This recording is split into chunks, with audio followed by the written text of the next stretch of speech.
सभी सदस्यों को नमस्कार।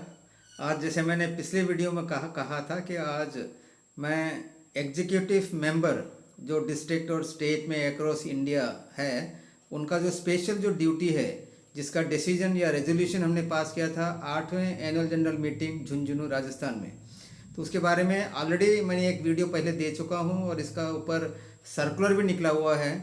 और मैं यह जो है बहुत ज़रूरी है, हमारा जो मेंबरशिप ड्राइव का पहला पड़ाव है ये। तो मैं बताता हूँ सीधे, ये जो हर ज़िले में हमारे एग्जीक्यूटिव मेंबर हैं, जो एग्जीक्यूटिव कमेटी हैं, उनके मेंबर इलाके को देकर बांटा गया है। तो मैं आप लोगों से रिक्वेस्ट करूंगा, स्पेशली जो डिस्ट्रिक्ट या स्टेट के जो सेक्रेटरीज हैं उनका जो ईएम यानी कि एग्जीक्यूटिव मेंबर के 4 इंपॉर्टेंट रोल बताए गए हैं। नंबर 1, इसका जो फॉर्मेट वगैरह ऑलरेडी हमारे जो नेशनल सेक्रेटरी है ऑर्गेनाइजेशन का बीस्ट NS20 ने दे दिया है। उनको देखिएगा कैसा इसका रिकॉर्ड यानी कि डिटेलमेंट किस फॉर्मेट में बनाना है। सबसे पहले जो 4 काम में पहला काम है, जो हमारे एसोसिएशन के सदस्य हैं, देखिए असम राइफल के जो एक्स सर्विसमैन, विडोज जो हमारे सदस्य हैं, उनके जो एरिया ऑफ रिस्पॉन्सिबिलिटी जो है एग्जीक्यूटिव मेंबर के, उन्होंने पहला रिकॉर्ड तो इनका करना है। दूसरा जो है असम राइफल एक्स सर्विस में जो आ रखे हैं पेंशन या बहुत पहले आ चुके हैं, जो हमारे सदस्य नहीं बनाए हैं, उनका भी जो है अलग सा एक रिकॉर्ड रखना है। उसके बाद आते हैं जो हमारे सर्विंग पर्सन के जो फैमिलीज हैं, यदि वो शादीशुदा है तो उनका वाइफ होगा, बच्चे होंगे, या वो शादीशुदा नहीं है तो पेरेंट्स यानी कि माताजी पिताजी होगा, उनका भी घर को पता करना है। ये जो एग्जीक्यूटिव मेंबर अपना जो एरिया ऑफ रिस्पॉन्सिबिलिटी है तो उनका भी एक डिटेल अलग से रखना है।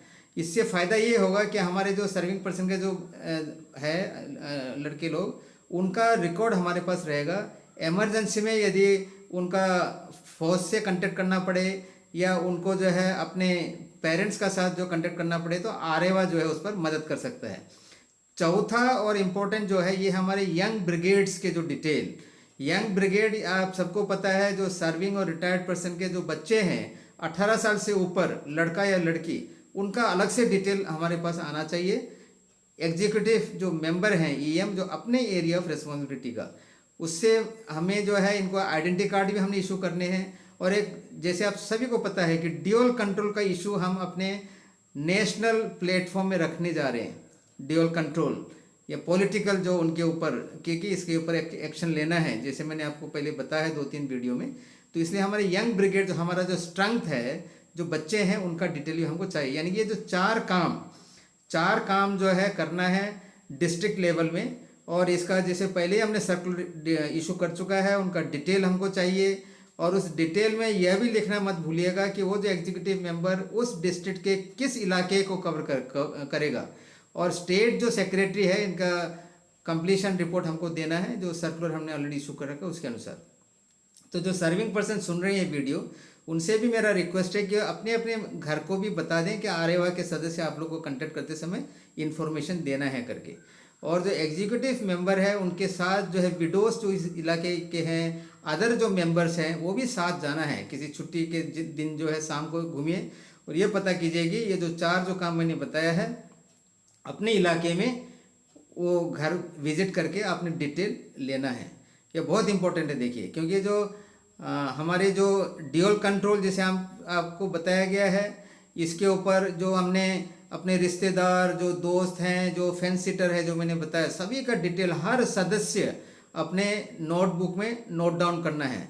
और इसका जो डिटेल जो है डिस्ट्रिक्ट सेक्रेटरी, स्टेट सेक्रेटरी के थ्रू जो है हमारे नेशनल यानी कि नेशनल जो सेक्रेटरी है NS20 उस तक पहुंचना चाहिए।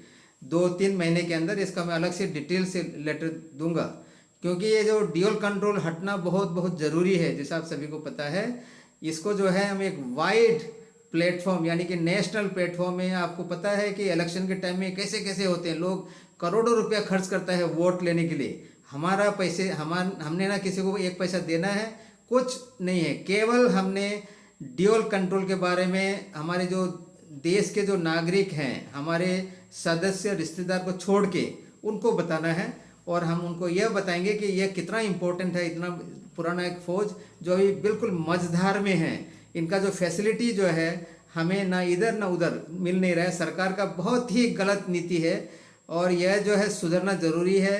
ड्यूअल कंट्रोल के ऊपर एक रेजोल्यूशन पास करके इसको जो है एक मिनिस्ट्री के अंदर, क्योंकि हम सभी को पता है कि मिनिस्ट्री ऑफ डिफेंस कभी भी जो है असम राइफल्स को अपने ऑपरेशन कंट्रोल से बाहर रखना नहीं चाहेंगे, और देश की जो सिक्योरिटी जो सिचुएशन है उस पर भी यही है।